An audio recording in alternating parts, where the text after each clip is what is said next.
আসামে মাদ্রাসার নামটা তুলে দিয়েছে, স্কুল করে দিয়েছে। তো কী হয়েছে ক্ষতি? কিচ্ছু ক্ষতি হয়নি।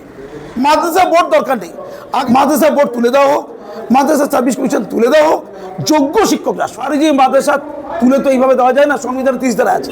তবে তারা যদি সিলেবাস না মানে তাদেরকে তুলে দেওয়া হবে, এটা পদ্ধতি। নতুবা ক্ষতি হচ্ছে কাদের? সরকারের নয়, দেশের ক্ষতি হচ্ছে, আর মুসলিম পড়ুয়াদের ক্ষতি হচ্ছে। সংখ্যালঘু উন্নয়ন একে বলে এই গরিব বাচ্চাদের সরিয়ে দেওয়া। আর যে শিক্ষকরা আধুনিক শিক্ষা শিক্ষিত, যারা আধুনিক সিলেবাস ফলো করছে, এই যে 601টা মাদ্রাসা 235 প্লাস সামথিং, তারা আধুনিক শিক্ষা ফলো করছে। আধুনিক দেখাও, তদন্ত করাও, পরিকাঠামো দেখাও এবং তাদেরকে মর্যাদা দাও। তবে বাচ্চারা বাঁচবে, শিক্ষকরা বাঁচবে, তবে শিক্ষা বাঁচবে। এই মাদ্রাসা মানে হচ্ছে প্রথাগত শিক্ষার বাইরে আমাদের যে সাধারণ শিক্ষা হয়, সাধারণ এডুকেশন, সেটা নয়, তার বাইরে ধর্মীয় শিক্ষা দেওয়া হয়। গোটা পৃথিবীতে, যেটা আমি বক্তব্য রাখতে গিয়ে বলছিলাম, মাদ্রাসা বলে কোনো আলাদা শিক্ষা প্রতিষ্ঠান অনেক আগে ছিল, এখন নেই। সৌদি আরবও তো নেই, সেখানে মিনিস্ট্রি অফ এডুকেশনের আন্ডারেই পড়াশোনা হয়। সেখানে school, college, primary education, intermediate education, secondary education আর হায়ার এডুকেশন, 4টে ভাগ আছে। সেখানে ফিজিক্স, কেমিস্ট্রি, ম্যাথ, ইংলিশ শেখার সঙ্গে সঙ্গে ধর্মশিক্ষাটা হয়। যে ধর্মশিক্ষা নেবে সে ধর্ম নেবে, যারা আধুনিক শিক্ষা নেবে আধুনিক শিক্ষা নেবে।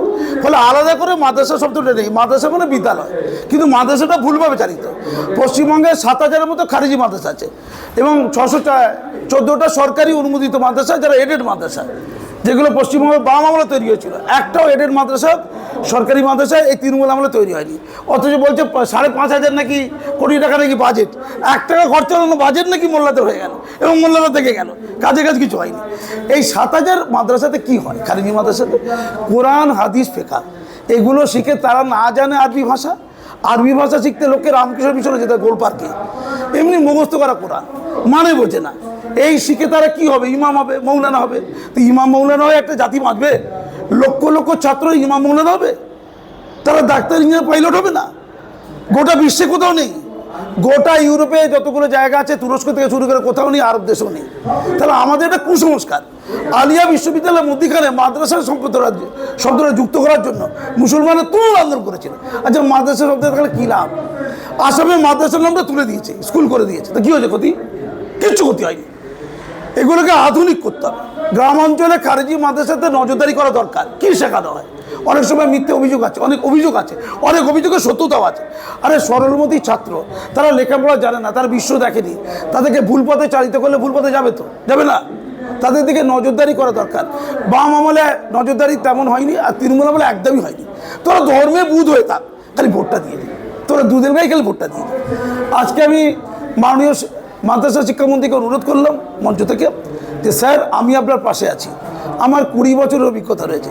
আমি বিশ্ববিদ্যালয়ের অ্যাডমিনিস্ট্রেশন আছি, কলেজেও থেকেছি, হায়ার সেকেন্ডারি স্কুলে হেডমাস্টার থেকেছি এবং মাদ্রাসারও হেডমাস্টার থেকেছি। মাদ্রাসায় আমি রক্তাক্ত হয়েছিলাম। বলুন তো, হাই মাদ্রাসায় জাতীয় সঙ্গীত, রাষ্ট্রীয় গীত গাওয়ানোর জন্য প্রধান শিক্ষক 1000 লোক ধরে তাকে রক্তাক্ত করে মৃত্যুমুখে ফেললো। মুসলমান সমাজ নীরব ছিল কেন? ওটাই তো অভিশাপ। আজকে এই বক্তব্য বললাম, এই অভিশাপের পরম্পরা ছিল বলে আজকে মুসলমান সমাজের এই দুর্দশা। এ থেকে মুসলমান সমাজকে মুক্ত হতে হবে। দেশের জন্য মুসলমানরা রক্ত দিয়েছে, এই ভারত মা আমাদেরও, সেইটা করতে হবে। বিবেকানন্দ যে কথা বলেছেন, ইসলামিক বডি এবং বৈদিক ব্রেন, ইসলামিক শরীর এবং বৈদিক মস্তিষ্ক নিয়ে এক শক্তিশালী ভারতবর্ষ গড়ে উঠতে পারে। আমাদের নতুন সরকার সেদিকে ধাবিত হবে, আমরা তাদের পাশে আছি। বলুন, আজকে আপনি যে যাচ্ছেন কি বলবেন? আমি মাননীয় আমাকে অ্যাপয়েন্টমেন্ট দিয়েছেন মাননীয় মুখ্যমন্ত্রীর যিনি চিফ অ্যাডভাইজার ডক্টর সুব্রত গুপ্ত সাহেব। আমি মাইনরিটি ইস্যু নিয়ে কথা বলবো, আজকের এই মিটিংয়ে আলোচনা বলবো, আলিয়া বিশ্ববিদ্যালয়ে বলবো, আমি যাদবপুর বিশ্ববিদ্যালয়ে বলবো। এটা নিয়ে অ্যাপয়েন্টমেন্ট চেয়েছি, আমার একদম সময় নেই, 1:30টায় সময় দিয়েছেন। আমি গিয়ে কথা বলবো। আর মুসলমান সমাজকে কেউ সংশোধিত করা যায়। মাদ্রাসা বোর্ড দরকার নেই।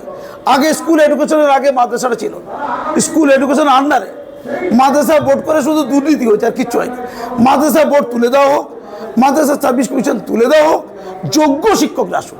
ধর্ম জাতি দেখে শিক্ষকতা হয় না, যোগ্যতা থেকে শিক্ষকতা হয়।